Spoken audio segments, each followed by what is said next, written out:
Good morning, and a very warm welcome to this FSB webinar in conjunction with British Land.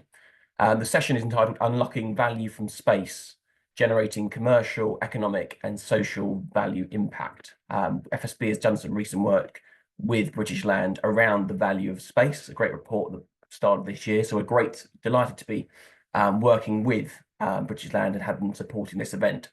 Today, I'm joined by an expert panel, including Ross McCall, Director of Retail, Leasing and Commercialisation at British Land, Samantha Bain-Mollison, who's Head of Retail at Places for London, Megan Jones, founder behind Curated Makers, and our very own Ben Butler, who's the Senior Policy Manager at FSB.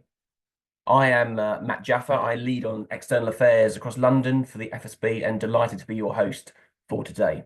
And in today's session, we'll discuss challenges, best practice in commercial space use, as well as the social and economic benefits that a business can bring to their area through its spaces. Today's session will be recorded and shortly available on our on-demand page on the FSB website, in case you want to watch it again. If you aren't yet a member of FSB, we'd love to have the opportunity to speak to you further about the benefits of joining. So please do visit our website at www.fsb.org.uk to book a meeting with one of our phenomenal membership advisors, and they'll get you to sign up. So let's get cracking and dive straight into this conversation. We know that finding available commercial space is a key concern for small businesses up and down the country, creating pop-up shops, temporary spaces where entrepreneurs can take their first space into premises and establishing a physical presence in their local area and growing their businesses. So I want to find out a bit more about what kind of space, the value of space offers, and how to make the most of it. So Ben, just based on FSB research, what's the current state of confidence among small retailers to give the wider context, and how has this changed over time? Hi, Matt. Yes, thank you. And hello, everyone. Mainly I'll speak for small and micro retail businesses here, as that's the bulk of the regular research that we do as part of the policy influencing team here at FSB. We run a quarterly small business index survey, and to be honest, all small businesses' confidence, and some of the audience may well relate to this, is almost at historic lows since COVID, really, especially towards the end of last year, coming into this quarter now. And I suppose, to be topical, some of this is around global as well as national uncertainty. I won't go into all of it. You've heard enough of it over the last few days, I imagine. But there's US tariffs and other things like that. But also, there's national uncertainty as well. Even just having a general election itself brings lower confidence, let alone things around fiscal budgets and things. So. That's the context at the moment, I suppose. And we have seen in a lot of our research that much of kind of small retail has been in quite a fragile space since kind of COVID-19 pandemic, really, with a lot of them still kind of building their cash reserves or kind of protecting what they've got in terms of the property they're in. There are a couple of themes that recur throughout our research, though. Retail businesses really do consistently state that rent and other property payments are key drivers of costs for them. This means that, it's obviously rent, but also business rates as well poses a really big barrier to either moving into a property or staying in it for a length of time. So these are challenges. I think other research shows, we've done high streets research, but a lot of other research with retail saying that, something that's key for them going into the future, what they're looking out for is kind of availability of affordable commercial space, and that being a real driver for them. So I suppose that's going to hopefully be good context for this discussion. Property costs and the administration and running that property, having good relationships with either local authorities, but your landlord as well, are really key to kind of a good backdrop of a stable and more confident business, really. And just to go a bit further, what would you say is more profitable and easier to run, an online store or a physical shop? I might actually move that one over to Ross to kind of answer that one, if that's all right. Yeah, no problem at all. So I think if you look at those two different areas of retail, they have pretty much identical variables in terms of the management protocol that you apply to them. So, for example, you have your shop versus a warehouse facility. It is a different type of property, but both are type of property, and attract rates, and things we just talked about. There are different cost pressures, but the core component, the operations component, is exactly the same. I'm going to be slightly biased towards retail because retail is my specialty. So the retail store is a chance to extend your brand. It gives a unique opportunity to touch and taste your business for the consumer to come in and interact with you. And in the right location, it's a cost-effective and convenient solution to reach potential new customers, but also your existing customers. Conversely, online retail is equally cost-effective, and it gives you a chance to expand into new markets and engage audiences which aren't local. Be that international, national, you can't necessarily get those footprints with a small business, with a small retail business. And I'm mindful I'm probably not directly answering your question. So I think my answer is you can't have one without the other. Both have a place in the retail ecosystem nowadays. Both functions are critically important. So I don't think there is one right answer or wrong answer to that. I thought you were going to answer to that extent, but just to go a bit further from you, Ross, I think leasing agents and lawyers, they seem to talk a different language. And who can help someone navigate the process and understand what is being said and what are they actually committing to? So first of all, it's worth saying for the first probably 18 months of my career, I spent trying to fathom what the acronyms meant. And indeed, every time I have moved department or moved role within a business, I've had to do it all over again. It is really complex, the language which is attributed to this, and arguably sometimes overly complex. My firm's recommendation to address this point is Google is your friend. Jump online and Google it. You will quickly discover websites which publish definitions, which is incredibly helpful as a base knowledge. And you can typically work back through websites or people that have made quotes to find out more detail. Helpfully, and I know quite a few of our lawyers do this, they publish guides on their website. So you can actually go and download detail and terminology that they're using, which is incredibly helpful. My second recommendation on this section would be to speak to the lawyer or the agent, to ask the person what this means, why it's being done. If you do retain a lawyer or have employed an agent, ultimately you're paying them for something, so make sure they're working for you. On that subject, paying for an agent or a lawyer may seem frivolous, but I think ultimately probably will save you money and heartache in the long run. LinkedIn is probably another good source of information. You can find people or businesses within the sector that you can see publish or talk about particular areas. And having experts in the field and watching and following these people can be useful and help inform you. It does require some effort, and some time, which you have to put in. And what I would finally say on this section is finding the right person, agent or lawyer or any other type of person in this field, is a challenge. And just like everybody else, you may find a good person, you may find a bad person that doesn't suit your needs. So don't be afraid to speak up and ask for more information or to change entirely the supplier that you've appointed. Thanks very much for that, Ross. And just bringing Megan into the conversation, bringing you as a retailer, what impact has working with Meadowhall had on your business? Hi there.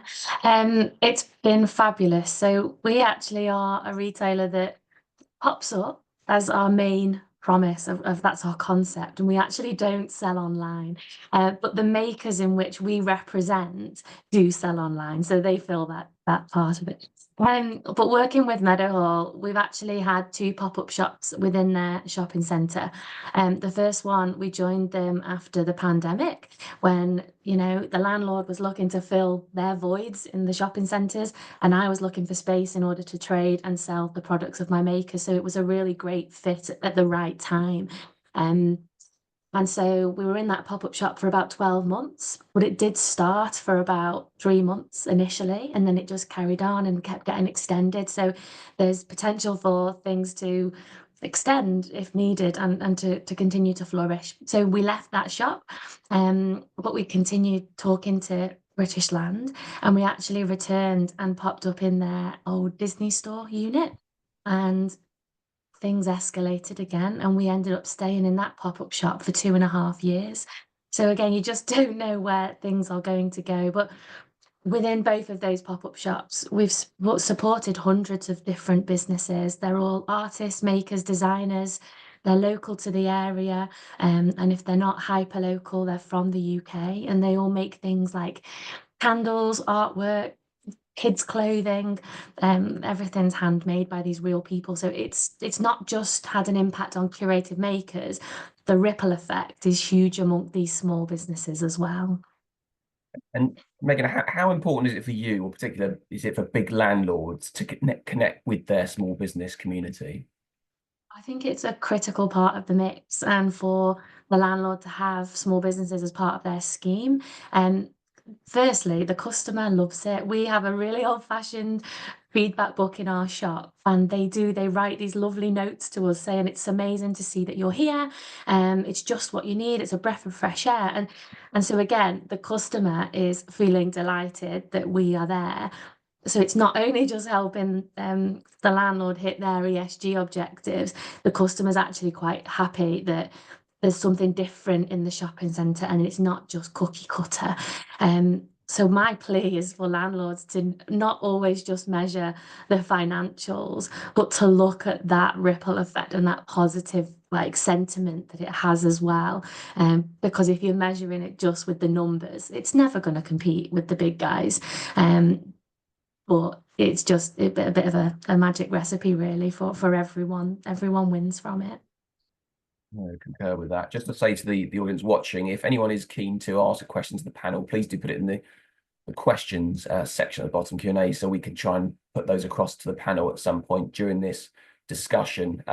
Just coming back to you, Ross, you know, we get various different members speaking to us about relationships with their landlords, and then not getting back to them. They doesn't respond to my email or telephone call or a letter. What's some good practice? What can a small retailer do to engage with them? So this is a pet peeve of mine. Megan will testify, and Megan works with one of my team in Meadowhall. Finding the right person is critical. If you can find the right person to speak with and create the relationship with that person, it helps enormously and unlocks both opportunities and resolves issues. That said, going to the other end of the spectrum, if a business isn't responding, and it is bad form not to respond to emails and telephone calls, it is just plain rude, you have to start taking some action. So first of all, check you're speaking with the right person. May sound like a really daft thing to say, but quite frequently your landlord isn't necessarily the person that is managing the property. So that means collecting the rent, ensuring the doors are open, the place is clean, or actually the asset management may be outsourced as well. So that is the investment management. So be sure that you're speaking to the correct person. Typically, you'll find a managing agent employed to operate big retail sites. And you then need to work out who's the correct person within that structure to speak with. Again, just to come back to LinkedIn is your friend. Go onto LinkedIn, find out who the person is, and work your way back through the information to understand who does what.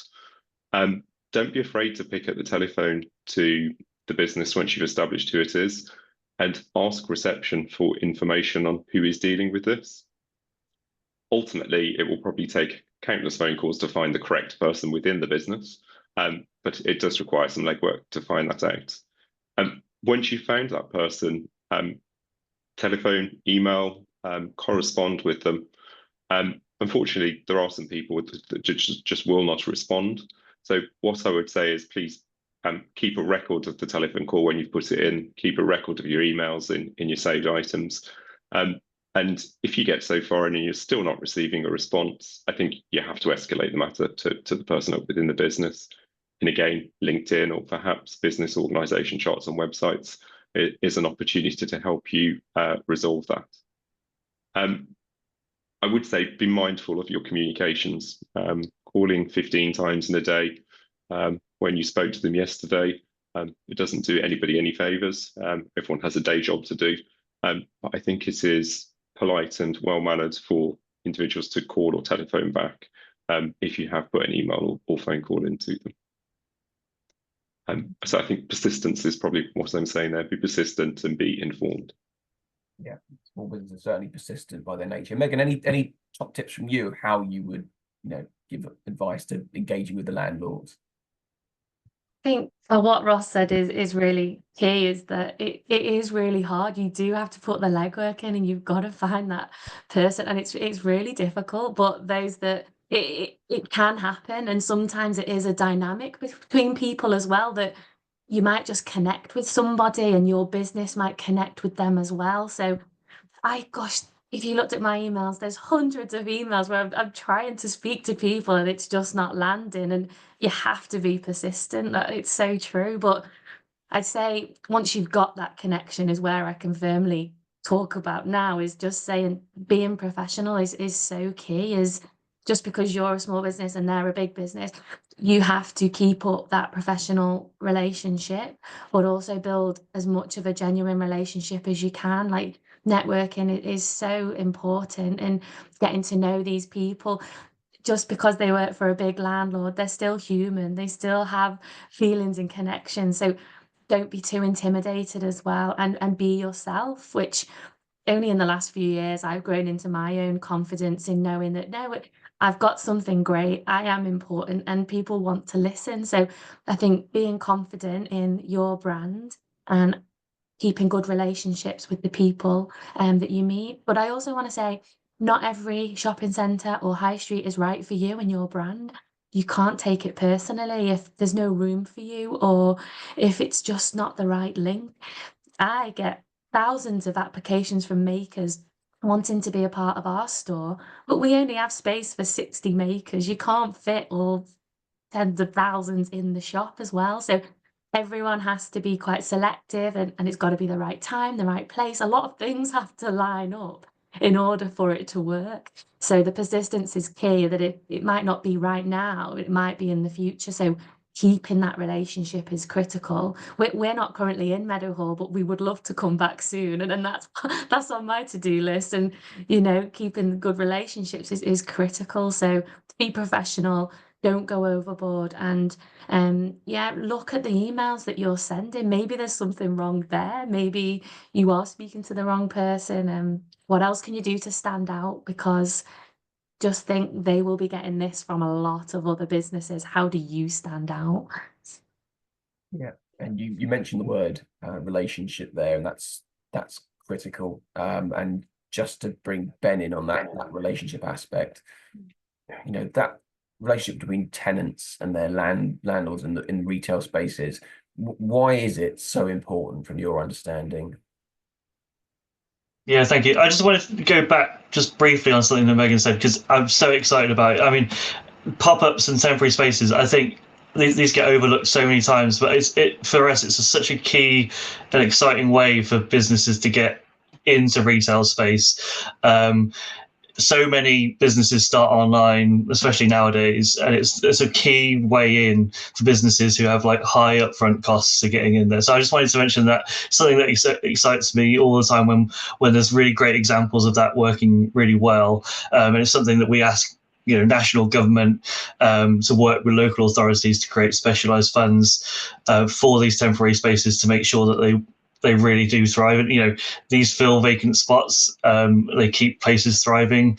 You often see dead zones throughout a year, and that can kill a place sometimes. So it's just really exciting to hear really great examples of that. But yeah, back to proactive working relationships with landlords.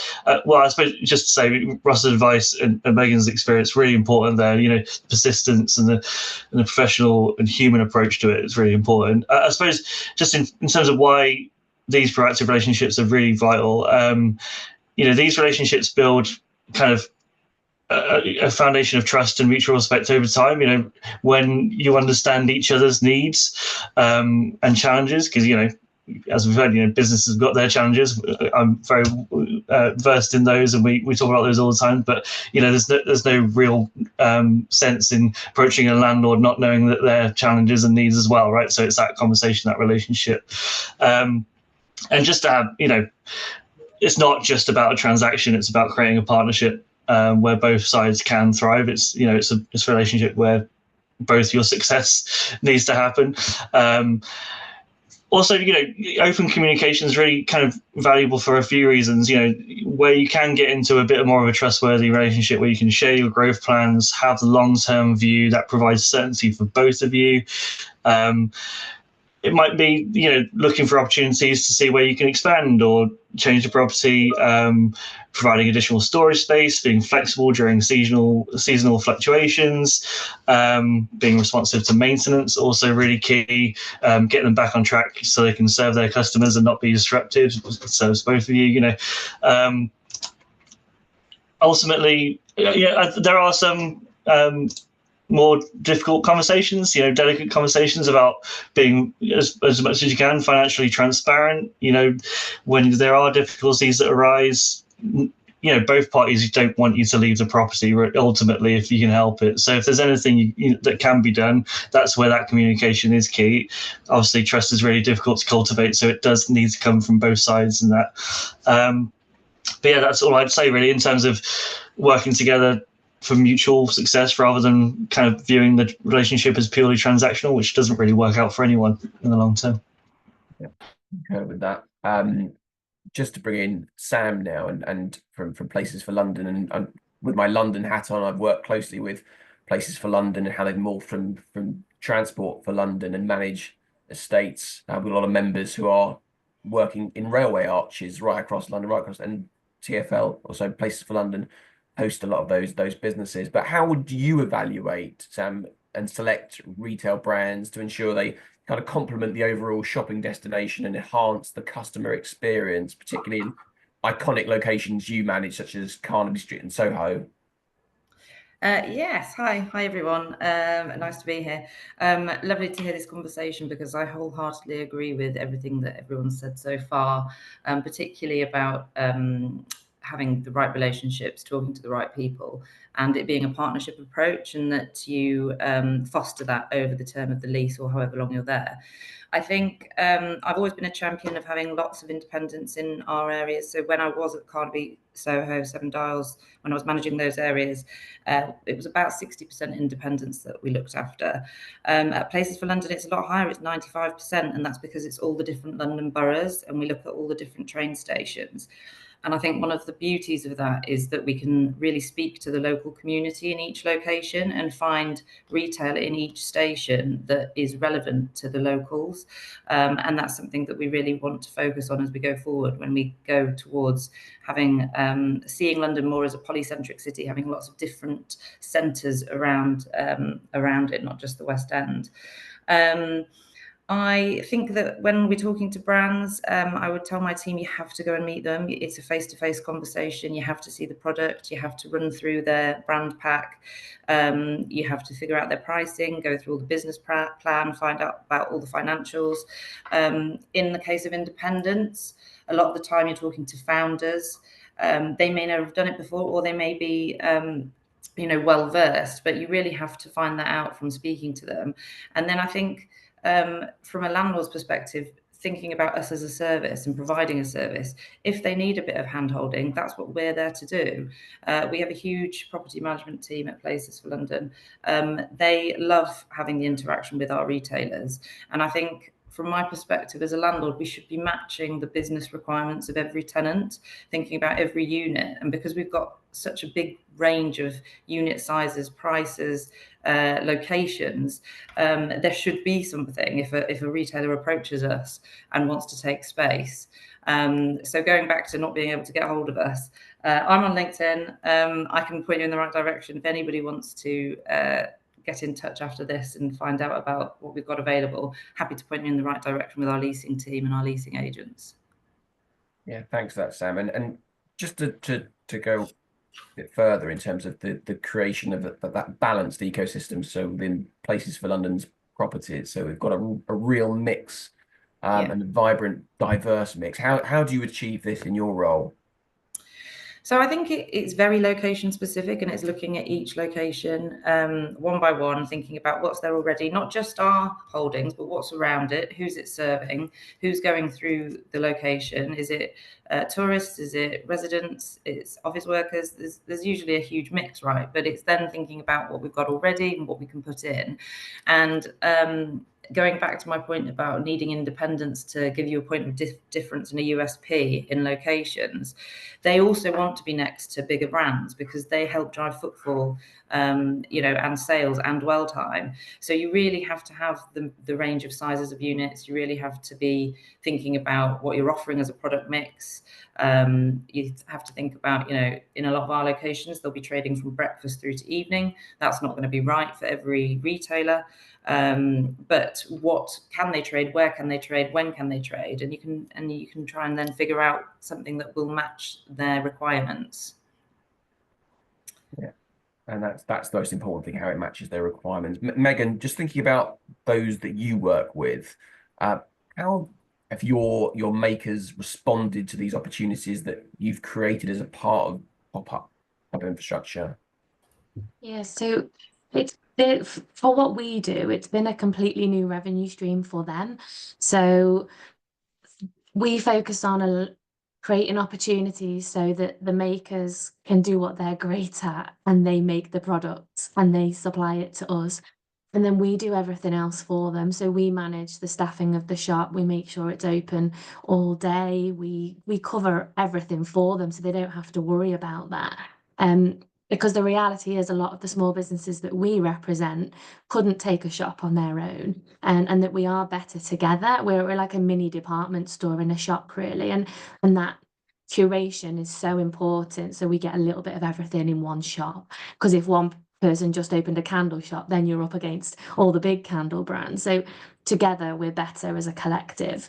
But also a lot of, well, mostly I'd say that it's about 85% of our makers are female, and a lot of them are mothers and caregivers. And so it actually allows them to do that and work flexibly around their life. So to say it's been life-changing is not an understatement. And so there's a real need for curated makers to be in every shopping centre and every high street. But we're still a small business ourselves, so I'm still working that out. But I know there's demand from both. I know there's demand from all angles. It is just, like we say, finding the right person at the right time in the right location, and putting all of those things together. But yeah, it's been life-changing for them. Yeah. Thanks for that. And just to go back to Samantha on the kind of examples of creative or unique ways in which you've used and been successful in creating these thriving destinations. Well, going back to supporting independents, I think they're the ones that need the most amount of help and advice. And Places for London have been really great at putting in programs like workshops. We had a customer conference. We worked with an organisation called the Heart of the City, and various different groups of our tenants would come to the workshops or the conference and then speak to each other about how they're trading, how can they be more sustainable, really getting advice in every aspect of their business. And one of the great things was that we would have really well-established businesses like Lola's Cupcakes, who trades in a number of different locations, who would be helping and willing to assist all these startups and incubators who would be thinking, how do you get to where you are now?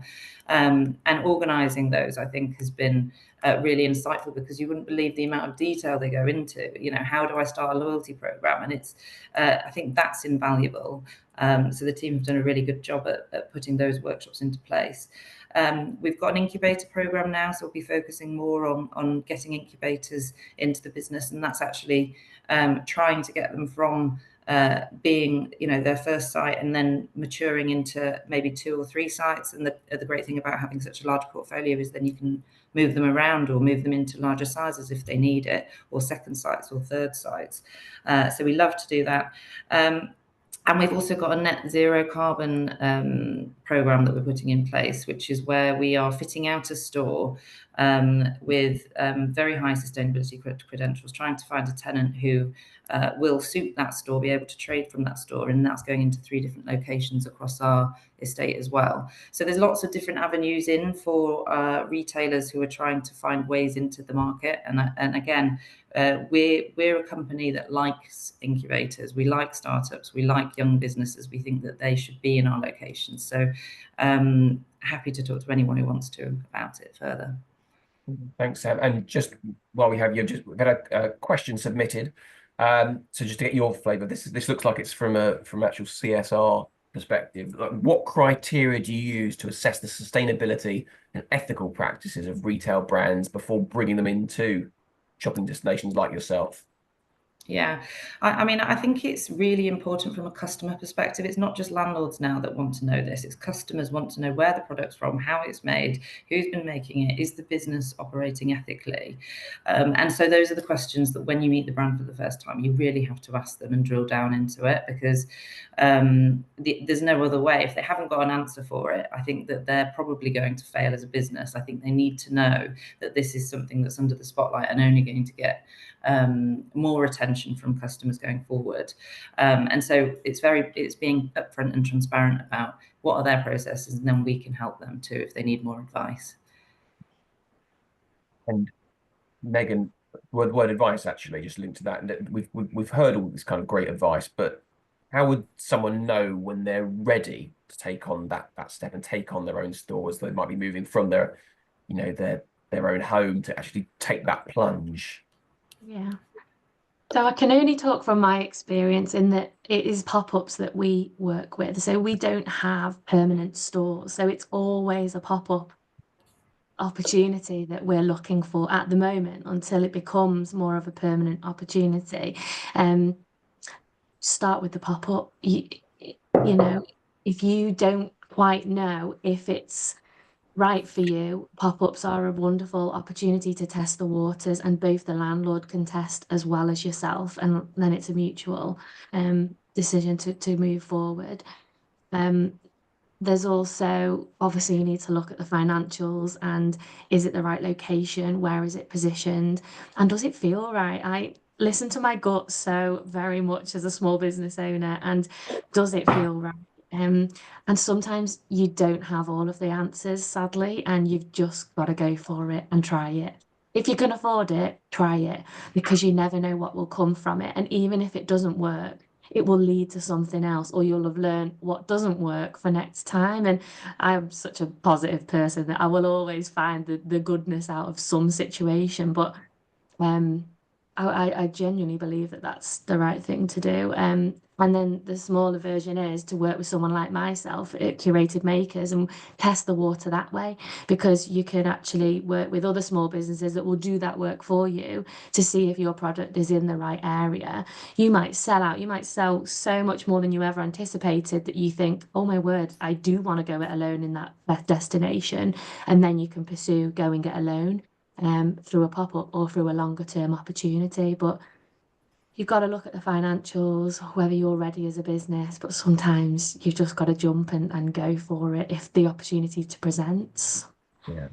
And I think a lot of the negative, what's going on in the world, the what's going on quite well across the pond, shall we say, and even kind of the kind of where we are in confidence levels across it never stops a small business actually going for it. And if the opportunity is right, there'll always be that form of stoicism to take that plunge. I think that's an important thing that's really built within the entrepreneurship mindset. Ben, in terms of the aspect of initial phase of setting up a retail space for a small business, what other considerations should a business face, during this time? Yeah, thanks. I suppose one thing I'd say, just on the back of what you were just saying about confidence and things, one secret that I'll share with you all, I think we've got some really good research there in terms of just the confidence levels and the real barriers and challenges to businesses. But the other thing that we should also all be happy about is just the willingness in the UK for people to set up businesses remains amazingly strong, whatever the backdrop. So I'm always just floored by that. I've never set up a business by myself, and I really respect everyone who does, even in the hardest of times. So I think those considerations in terms of the financials and the background, I think all important to make sure. But I think what this initial phase of setting up a retail space, I think what needs to happen is that everyone involved, landlords, local authorities, business groups, get in contact with business groups to make sure that moment is the best that it can be, really. I suppose just, it's so crucial for a lot of reasons. We've discussed many of them. Is it the right location? Is it the demographics of footfall, that the types of consumer demand, the shops nearby, are they complementary to your thing? That's a consideration before even moving in. Securing the space, the legal aspects of it, particularly challenging. We've heard some of the places that you can go look for that.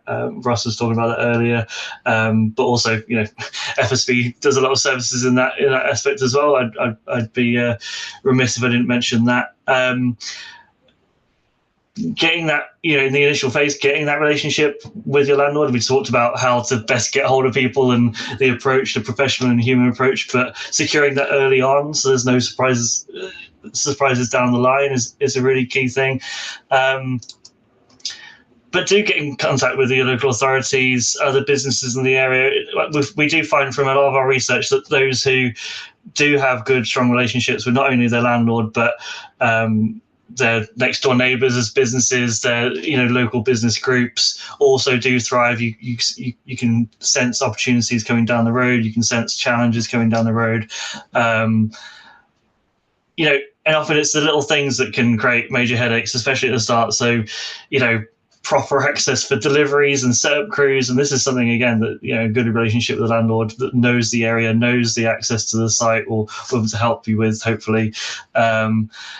But having a smooth launch in that initial phase is really key. Not only does it set you up well with your customers and local businesses nearby, but I feel like it also gives you that confidence from day one. It's that initial week, that starting process is really, really key there.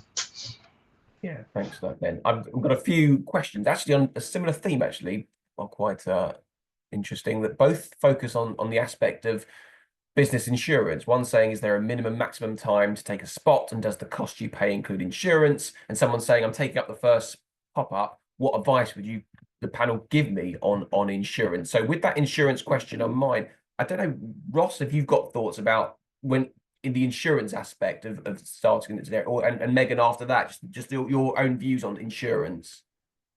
Sure. So I think you perhaps need to define which area of insurance you're referring to there. From a landlord perspective, there is building insurance, which is quite often levied as a cost as part of your occupation. And that is essentially to keep the communal building insured, that, God forbid, anything terrible happened. The second strand of insurance which landlords will typically ask to see is your public liability insurance. And there will be varying levels of how much a landlord requires depending on the destination in which you're trading. Some landlords may ask to see your employer's liability as well. And if it is a particular type of business with a odd risk profile attached to it, they may ask for supplementary insurance certificates as well. Not a particularly clear answer, I'm sorry, because there's quite a few strands to that. But yeah, as a minimum, you would be expecting to see public liability insurance. And from a landlord perspective, there will be buildings insurance that may form part of your rent if it's an all-inclusive rent, or alternatively, you may see it levied as a charge. It is comparatively small, the building insurance, in terms of what you will pay in totality of rent versus service charge versus business rates. Yeah, and Megan, was there anything else you wanted to just add on to that? I think Ross gave a really good answer, but it goes back to his really first point as to Googling what it all means. So Yeah. go back through, listen to what Ross said, and then Google it all. Because for me at the beginning, yeah, it was an absolute mountain to understand. But once you're there, you're there. And the only addition I would add from our point of view is it was really hard for us to get like our stock side of insurance, because when you say the word pop-up, no one wants to talk to you because it's temporary and it's movable and it's not fixed.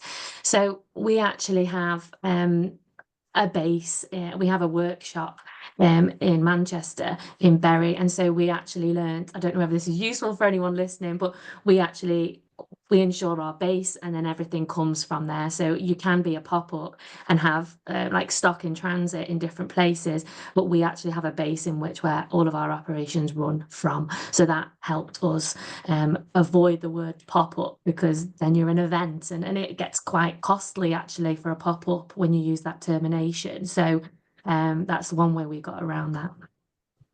And a shameless plug at the host that FSB has FSB Insurance, which is any member gets an opportunity for FSB insurance advice, a helpline available. So that's available as a right of membership as well. Ben, just in terms of what types of support, business support in particular, do you find small businesses are most often seeking when setting up in the retail sector? Yeah, thanks for that.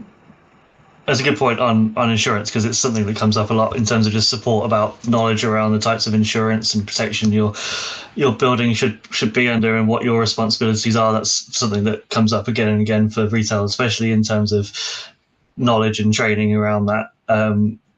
But in terms of, we've done a lot of research as well around high streets, but also tech adoption, business support in lots of different settings for retail. I suppose the main standout, aside from advice with investment and business strategy, and a lot of times where to get funds and accessing finance and things like that, businesses want to get themselves known, and they want to know how to be better at doing that. It's about advertising, training about marketing, advertising, social media, and support with sourcing the materials for that, strategies for that.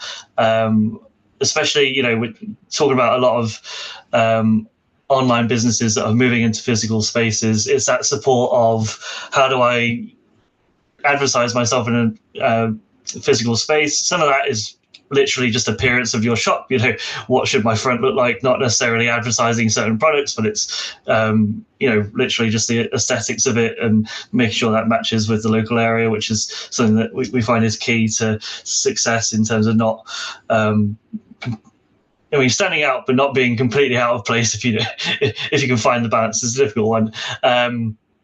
But I think many of the things that were mentioned here today, Samantha, you were talking about those workshops. It's something that small businesses are really seeking out all the time, is best ways to advertise and kind of show off their location and their products, really. I think with the online, making the most of the online marketplace works as well in the inverse direction. So, those with physical shops, be it a pop-up or a more permanent space, how to make the best of the online market space and, really kind of set yourself up virtually as part of it, and linking that to your local, your location, your physical location, as well as the other way around. So those are the main things. It's about marketing, advertising, and support around that, really. Then we've got a couple of other questions that have come in as well. I'll probably ask this one of Sam, particularly from Places for London, in terms of what's the normal length of time that a landlord offers for a pop-up shop, for days, weeks, months? It can be anything really. Do you have to sign up for a set period of time? Not really, to be honest. It depends on the location, the unit, and the user. We used to say at Shaftesbury that we'd like them to trade for at least 6 weeks, and that was linked to the rateable value being then a rates rebate. Having the period of time after the 6 weeks period where you didn't have to get charged rates. But it also functioned as a way of saying to pop-ups, can you actually manage this store for 6 weeks? Can you actually oversee, having enough supply and react to demand and market yourselves in the right way? And so we really wanted to see that. And we used to push our pop-ups to really try and stay for 6 weeks because we thought it was the best way that they could really have a good go of seeing what a retail unit was like. A lot of the time we used to get asked about, can we take it for a week? And yes, you can take it for a week, but I don't think you get as many learnings from it. So it's try and push yourself out of the comfort zone. And I would say the same about festive periods. If you're just concentrating on a Christmas period, you're not going to see what real trade is like for the rest of the year. And I think if you're looking at having a long-term retail unit, you really need to be thinking about managing the seasons. And so I would say to retailers to really try and push themselves if they're starting out to try and take longer pop-ups rather than just short ones. But we had loads of different success stories, and we have fashion brands that, they took various different sites from us on various different streets and now have permanent shops. And not just in this country, in other countries as well. So really trialing different products, different spaces, different pricing over a long protracted period of time, I think that really helps to then form a proper strategy for when you're actually starting out with your long-term leases. Thanks for that, Sam. And what I'll do is there's one other question that's come in, and I'll let someone, if anyone that has a hand up, you can put a hand up first to answer. If anyone can answer this one. Is there one place website where retailers can access information on which landlords and retail parks offer pop-up shop opportunities? So anyone can put a hand up in terms of can provide. Ross, over to you. To know if that was a virtual hand or a physical hand you're off. They're desperately looking for the click. Physical's fine. So you can look at a website called Completely Retail, which will show you vast majority of the schemes in the UK. And if the landlord is efficient, they will update their vacant units on that scheme. So you can go into a scheme plan for each centre and see which one are vacant. You probably will need to put the call into the agent to find out if there is any activity on that unit, because matters move so quickly. Sometimes that unit has been let and it's just going through. The other side to that is there are websites which aggregate the market, and they do list pop-up opportunities. They are quite London-centric, so if you're outside the capital, they don't necessarily afford you the same opportunities. Historically, a company called Appear Here were very strong in that field. But I think your best bet is to look at the scheme or the region that you're looking at, do some work using Completely Retail as your Bible to see what is there, and then actually making some personal contacts to delve deeper to say, okay, what is actually available in that zone? Because the market aggregators are great and definitely have a place, but it is a bit hit and miss. And one other question that's come in, it might be a tricky one to answer this, because you'd like to think we were open to all, but are there any products that don't suit a pop-up in anyone's experience? I don't know, Sam or Megan or even Ben, are there any particular products that, or Sam, do you think don't suit a proper pop-up? I wouldn't say that specifically. I would say that you can't assume just because you're taking a pop-up in a busy section of a shopping centre or a street that you're going to be successful. You have to market yourself. You have to really do the work on the research beforehand. You have to think about who your audience is. You have to price it right. You're not going to be successful just by throwing open the doors. There's a lot more hard work, and lots of brands have tried and failed by not putting enough effort into the research and the marketing side of things. So we always used to say to people, try and make your pop-up look like a proper store, try and give your customers the best experience possible, as if they're coming into a real store. You do still need to market yourselves. You really need to be linking to social media, need to be networking, like Ross said, and that's the way to be successful. Sound advice. Another question that's come in, actually quite pertinent, actually, with changes down the line being put forward by this new Labour government regarding employee rights changes. So they're asking, is it difficult managing staff for pop-ups in terms of contracts, employee rights, when you're not sure how popular it will be? I think that fits quite well on that question. So I'm again looking for a hand on this one in terms of employee. Or Megan.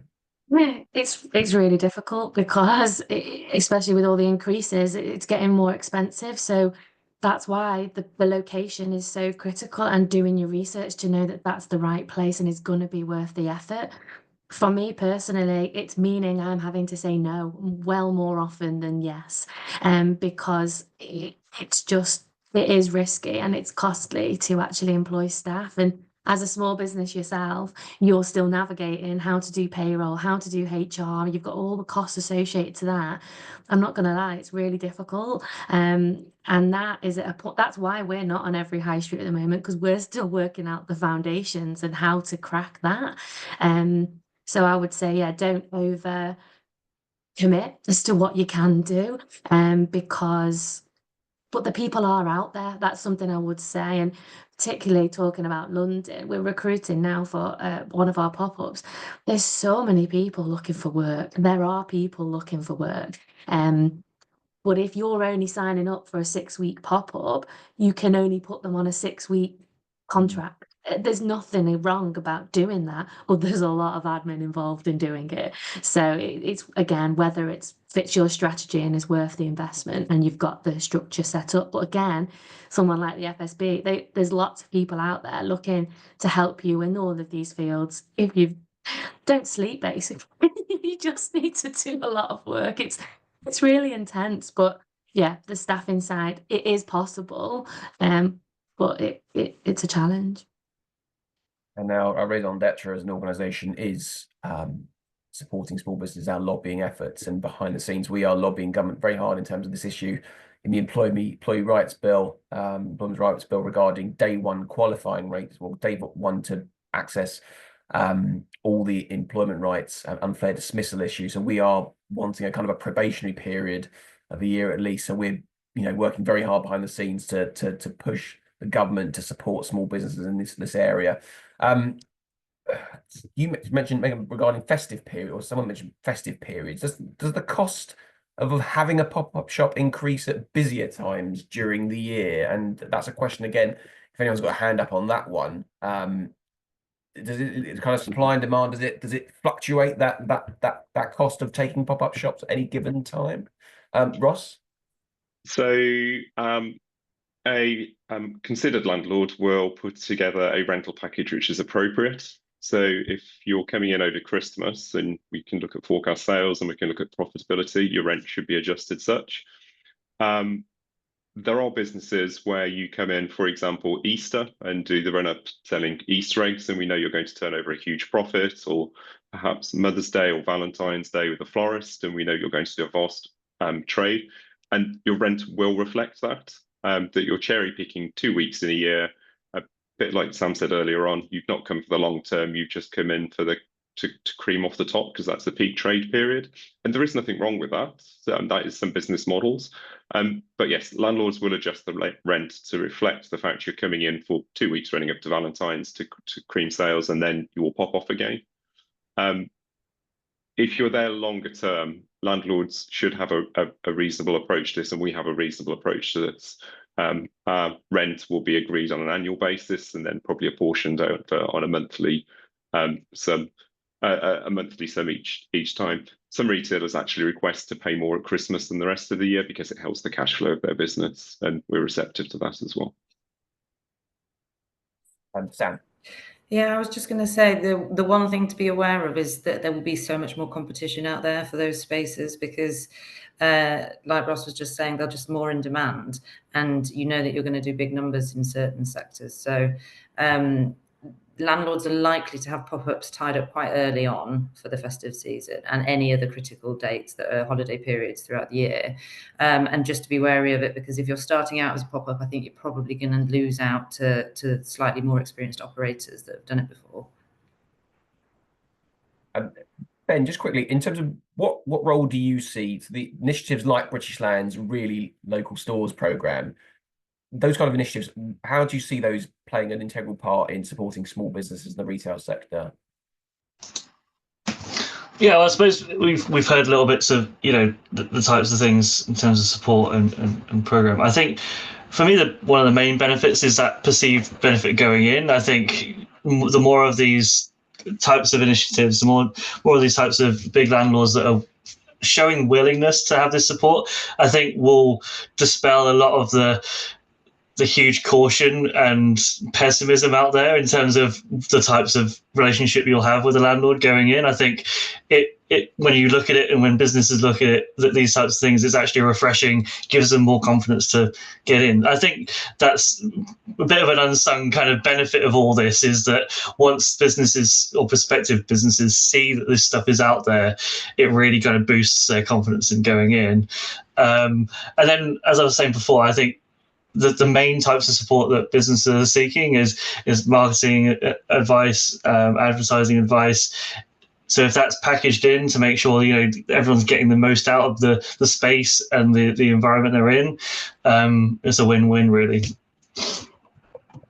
Well, time is nearly upon us. Unbelievable. That hour has absolutely flown by. I'll just give a final question to all of you, if that's possible. If you could give one piece of advice for our small business owners, what would that little piece of advice be? I'll start, Ross, you first.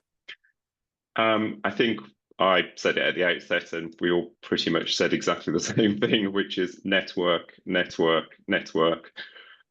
You've got to build meaningful and genuine relationships. The benefits aren't necessarily tangible immediately. And this is time consuming, and it may be a bit uncomfortable if it's not within your nature. But you need to seek out businesses or people with shared values, shared ethics, and you need to create reasons to speak to them, to meet with them, and to build relationships with them, because in due course, that will pay dividends when you have to call upon them. I think final words will probably be bold and be brave on this field, and just go for it. Megan? For me, is that it's just being ready for things not to go to plan. Even when you think you've got it all planned out, challenges come up at every single stage in retail. You might think you're so prepared and something is going to change. So like I said before, I encourage you to remain positive, speak to people, seek that help, and just take everything that happens as a learning opportunity and a stepping stone into the next opportunity if it doesn't go quite to plan. But if you can get used to uncertainty being the only certainty, then you're off to a good start. Samantha?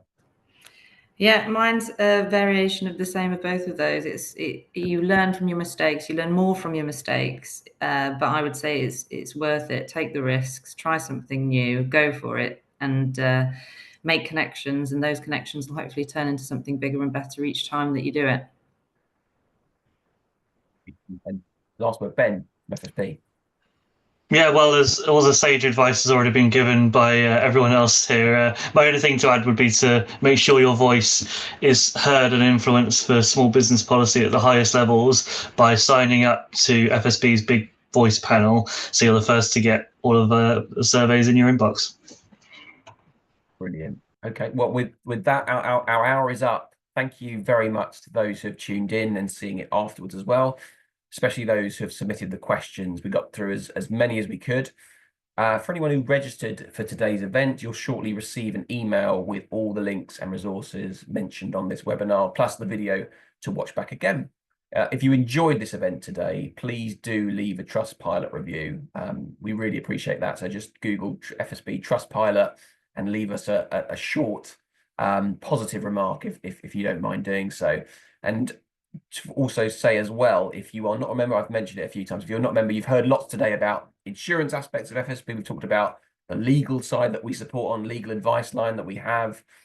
We have our lobbying as well, where you can get involved with our policy and our volunteering community as well. So please do look at www.fsb.org.uk/membership/benefits to see what we offer all small businesses. A big thank you to British Land for supporting this event. Thank you for the panel, for their expertise. It really is appreciated. Don't forget to view and share the report and guide that's been mentioned by British Land, and follow Curated Makers on social for more details, and that will be followed on the email. So all leaves me to say thank you very much and have a great rest of your day.